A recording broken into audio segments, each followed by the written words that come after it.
Good morning. Welcome again to Morning Devotions. Thank you again so much for our time together. Yesterday was the great dedication of Angel One, our tower and transmitter site in Tanawan, Batangas, 5:31 a.m. It was wonderful to get out there with all of our people and let them enjoy planting their jackfruit trees in the perimeter of the property and enjoy the gift that God has given our congregation. Yes, COP, I would say, well done, good and faithful servant. You've been faithful with the few, and now God has put you in charge of many things. I am so proud to be your pastor. Today is the great switch on, the great turn on ceremony here at Main Campus, 3 o'clock with Brother John. We'll look forward to seeing you. But right now, let's go back in our Bibles to the book of Matthew, chapter 21, beginning with verse 23. I'm reading to you Philip's translation all this month. Then when he had entered the temple and was in the act of teaching, the chief priests and the Jewish elders came up to him and said, "What authority have you for what you are doing, and who gave you that authority?"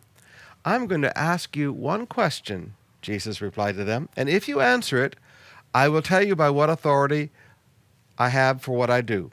John's baptism. Now, did it come from heaven, or was it purely human?" Now, at that point, Jesus uses a question to reveal hearts.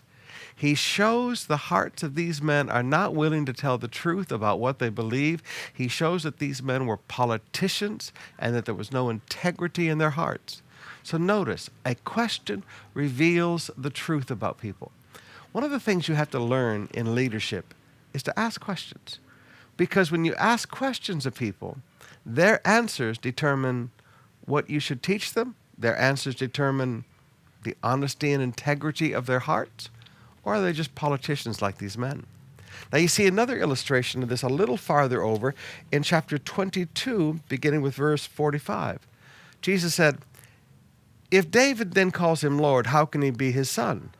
Nobody was able to answer this, and from that day on, no one dared ask him any more questions. Questions reveal hearts, but questions also silence opposition. There are times that you can simply ask a simple question, and immediately it silences the room. It silences the attack. Learn, brothers and sisters, the art of a good question.